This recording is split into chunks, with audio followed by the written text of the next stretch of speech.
Hai semuanya, balik lagi sama Calon Sarjana. Bagi seorang gembong narkoba paling berkuasa di dunia, gak ada tuh ya yang namanya pensiun dengan tenang sambil menikmati matahari terbenam. Cuma ada dua jalan keluar yang pasti ya, kalau nggak borgol, ya atau peti mati. Hari ini kita akan menelusuri detik-detik terakhir dari para bos kartel legendaris. Udah penasaran dengan kisah akhir hidup mereka? Hai, aku Jenny, yuk kita bahas. Nomor 7.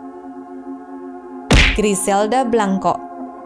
Di antara para bos kartel cowok, ternyata ada satu perempuan bernama Griselda Blanco yang sempat ditakuti sama banyak orang.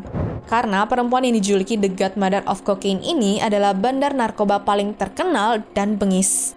Dari usia 11 tahun, dia tuh udah berani nyulik anak orang untuk minta tebusan loh. Terus, waktu remaja, dia mulai jadi seorang pengedar. Bahkan pas di tahun 70-an, waktu barang haram ini lagi naik daun parah, Griselda akhirnya mulai membawa bisnisnya ke level global. Nah, berhubung jaringan dia tuh udah gede banget, siapapun yang mengganggu bisnisnya, wah, bisa langsung hilang deh besoknya. Dia ini juga adalah penemu gaya pembunuhan drive-by gitu ya pakai motor, yang akhirnya jadi ciri khas kartel di mana-mana. Gokilnya lagi, dia nggak pandang bulu loh. Suami pertamanya diduga dia yang suruh suami keduanya, dia sendiri waktu lagi berantem. Suami ketiganya, dihabisi juga gara-gara rebutan hak asuh anak.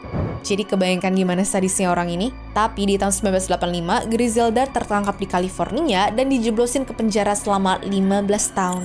Dari sini, dirinya mutusin untuk tobat dan pengen hidup dengan tenang aja. Ya, tapi namanya juga dunia kartel kan, gak ada tuh ya kata tobat.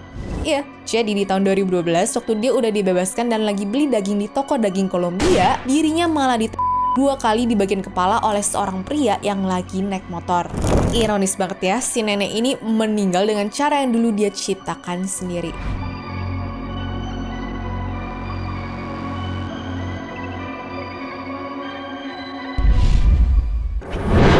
Nomor 6. Amado Carrillo Fuentes. Berhubung lahir di Sinaloa, Meksiko, Amado Carrillo Fuentes udah terbiasa sama kehidupan barang haram yang sering muncul di situ ya teman-teman. Bahkan karena omnya yaitu Ernesto Fonseca Carrillo juga salah satu pendiri kartel Guadalajara, Amado mah kayak lahir dari keluarga di bisnis itu nggak sih? Makanya jangan heran waktu udah jadi gede pun dia malah jadi pemimpin kartel Juarez ya. Sebagai bandar, Amado ini terkenal pintar, dingin, dan juga visioner. Berbeda dengan bandar lainnya, Amado punya ratusan pesawat sendiri untuk ngirim barang-barang haramnya itu dari Kolombia ke Meksiko, lalu lanjut ke Amerika Serikat. Jadi pesawat banyak ini bukan untuk liburan, tapi untuk jualan barang haram. Dari situlah dia dijuluki sebagai penguasa langit. Namun di tahun 1997, Amado ternyata udah diincar sama FBI dan juga DEA serta hampir aja ketangkep. Alhasil dia mutusin lah tuh untuk menghilang. Caranya ganti muka. Iya, Amado mutusin untuk operasi wajah. Sialnya nih, di tanggal 4 Juli 1997, saat dirinya diam-diam masuk rumah sakit di Mexico City untuk operasi plastik besar-besaran di wajah, plus sedot lemak biar penampilannya tuh total berubah, sayangnya operasinya tuh gagal teman-teman. Entah dia salah reaksi obat atau alat bantu nafasnya tuh rusak, pagi harinya Amado tewas di meja operasi. Lah, konyol banget ya. Sejak itu, nama Amado jadi legenda karena banyak yang gak percaya kalau seorang pemimpin kartel bisa begitu aja meninggal. Makanya dari situ gosip-gosip dan juga teori konspirasi bermunculan kalau dia ini sengaja meninggal biar bisa hidup dengan tenang di negara yang lain.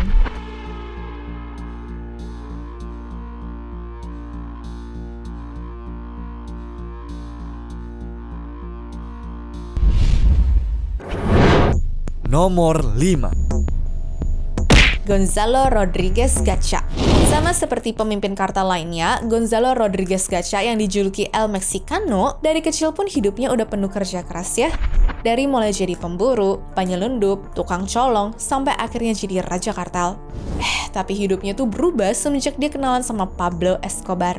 Pablo ini punya koneksi dan juga Gonzalo punya otak bisnis. Makanya kalau digabung, gokil banget deh. Namun di tahun 1989, waktu pemerintah Kolombia mulai memberontak sama Gonzalo, rumahnya pun mulai diserang pakai bom dan saling adu bunuh gitu juga ya teman-teman.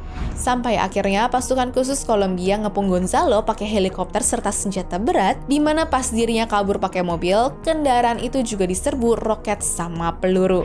Dalam sekejap Gonzalo tewas di tempat, dan saking brutalnya tembak-tembakan mereka, katanya sih tubuh Gonzalo pun jadi susah dikenali.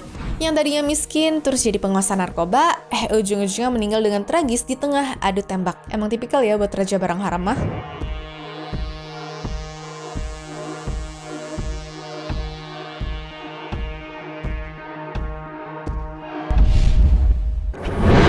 Nomor 4. Pacho Herrera. Kalau kalian nonton Narcos Colombia, ada satu tokoh yang punya gaya rapi, tenang, dan bisa nyuruh bunuh orang tanpa kedip. Nah, itulah kira-kira penggambaran Pacho Herrera alias Helmer Herrera yang dikenal sebagai pemimpin kartel Cali. Buat kalian yang nggak tahu, kartelnya tuh jadi saingan terberat si Pablo Escobar loh pada zamannya. Bedanya tuh kalau Escobar mainnya terang-terangan, nah Herrera ini mainnya tuh halus, elegan, dan juga sistematis. Cuma semuanya berubah semenjak pemerintah Meksiko dan Kolombia berhasil menaklukkan Escobar. Tahun 1996 waktu bos-bos Cali lain udah ketangkap, akhirnya Pacho ini menyerahkan dirinya ke polisi karena kepengen hidup tenang aja.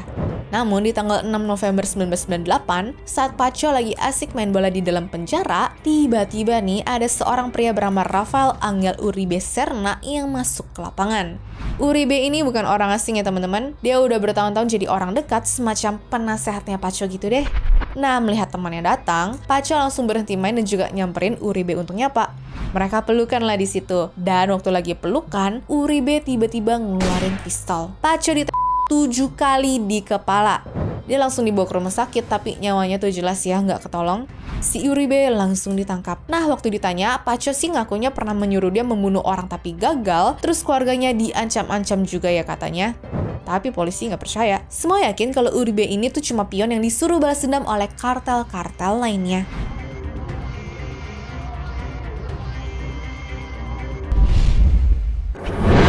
Nomor 3. Tony Tormenta. Berikutnya ada bos besar kartel Gulf di Meksiko nih ya teman-teman. Dia ini punya pasukan pribadi super brutal yang bernama Los Escorpiones, dimana isinya tuh mantan polisi yang jago banget pakai senjata berat. Karena saking brutalnya, dia jadi target utama marinir Meksiko. Dia dikejar berbulan-bulan tapi licin banget. Tiap kabur, dia ini selalu dikawal konvoi mobil anti peluru.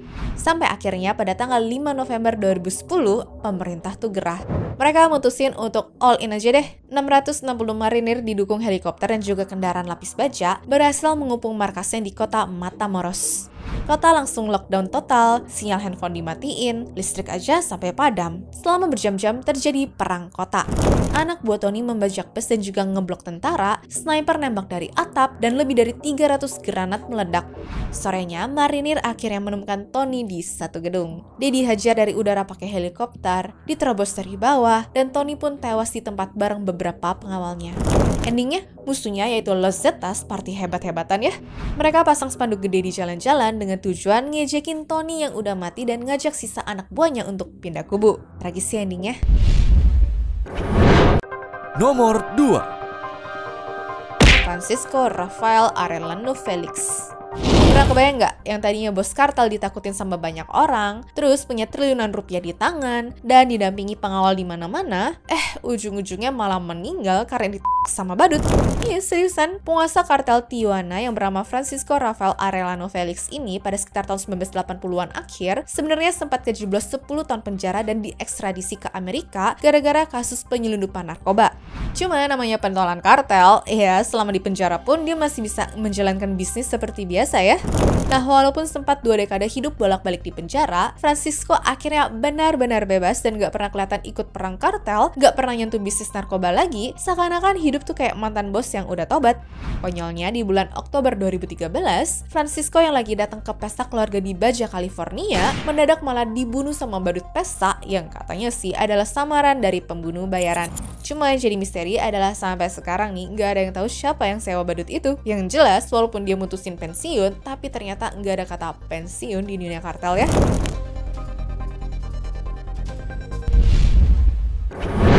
Nomor 1. Pablo Escobar. Dan terakhir ada bos kartel paling legendaris yang pasti dikenal sama semua orang deh. Filmnya banyak, beritanya di mana-mana, bukunya terjual laris. Pokoknya kisah hidupnya tuh benar-benar viral ya. Tapi sayangnya, udah berkali-kali bebas dari kejaran polisi dan berhasil kabur dari kejaran kartel lain pun, sayangnya ujungnya tewas dibunuh juga. Jadi waktu lagi ngumpet dari kejaran orang-orang, Pablo bikin kesalahan fatal. Dia tuh kangen dan nekat nelpon keluarganya. Terlacaklah itu tempat dia sembunyi, dan gak lama kemudian polisi nyerbu rumah tersebut. Pablo kena tembak di bagian badan dan juga kaki, tapi tembakan fatalnya juga terkena di kepala. Namun sampai sekarang orang-orang masih berdebat ya, apakah tembakan di kepala itu dari polisi atau Pablo nembak dirinya sendiri biar tidak ketangkap hidup-hidup. Kematiannya jelas ya jadi akhir dari kartel Medellin. Tapi yang gokil waktu pemakaman yang berlangsung, yang datang melayat tuh ada lebih dari 25.000 orang loh.